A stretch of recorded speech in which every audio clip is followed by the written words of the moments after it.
Latvijā ikvienam, neatkarīgi no dzimuma, ir iespējas iegūt izglītību un izvēlēties savu nākotnes profesiju pēc aicinājuma. Tomēr augstskolas statistikas dati liecina, ka ir izteiktas puišu un meiteņu programmas. Piemēram, IT studē tikai 30% meiteņu, bet tikai retais puisis izvēlas kļūt par skolotāju vai sociālo darbinieku. Dzimuma sadalījums vēlāk arī atspoguļojas darba tirgū, proti ir izteiktas vīriešu un sieviešu profesijas, kurās otra dzimuma pārstāvis ir retums.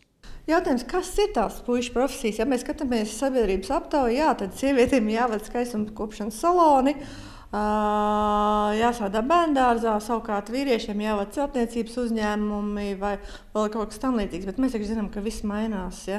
Līdz ar to mūsdienās arī celtniecībā vai arī kādās citās, teiksim, tā izteiktās vīriešu profesijās, ja, atliek nospiest vienu pogu un mašīna sāk strādāt. Es domāju, ka katrs izvēlās to, kas viņam ir tuvāks, bet būtu labi, ja tādā ceļā viņš nesaskartos ar kādiem aizspriedumiem un nosodījumiem. Ja, kad tu, piemēram, vīrietis vēlēs strādāt skolā un vēlēs pasniegt ne tikai fizkultūru, ja, vai matemātiku, bet latviešu valodu vai kādu citu priekšmetu, ka tas ir ok, tas ir labi. Ja, vai arī, ja sieviete grib vadīt mašīnu, būs uzņēmumu, kas arī mums ir viens no piemēriem. Ļaut viņai to iespēju, un iespējams, ka viņas vadībā būs lielāka peļņa, un vairāk cilvēkiem būs darbs, un valstī būs ienākumi. Latvijas fakti 2014. gada septembrī veiktā Latvijas iedzīvotāja aptauja rāda, ka esam visai konservatīvi uzskatos, kuras profesijas piemērotas meitenēm un kuras puišiem. Redziet, te ir tā lieta, ka sievietes izvēlas studēt un tikt nodarbinātas vai no sociālās labklājības, izglītības jomās un humanitārās zinātnēs un mākslās.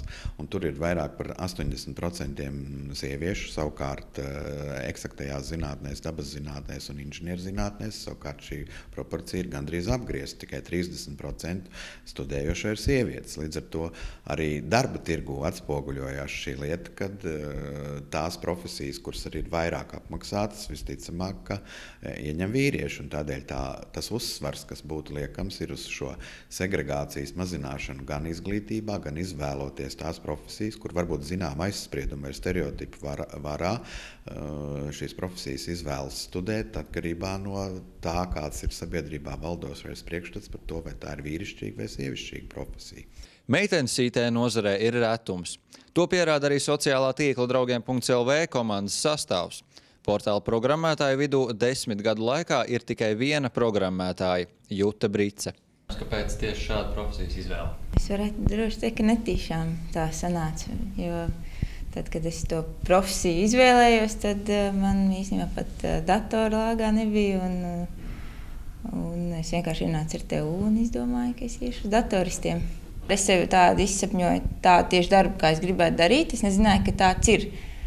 Un tad netīšām ieraudzīju, ka tāds darbs, kādu es gribu, ir.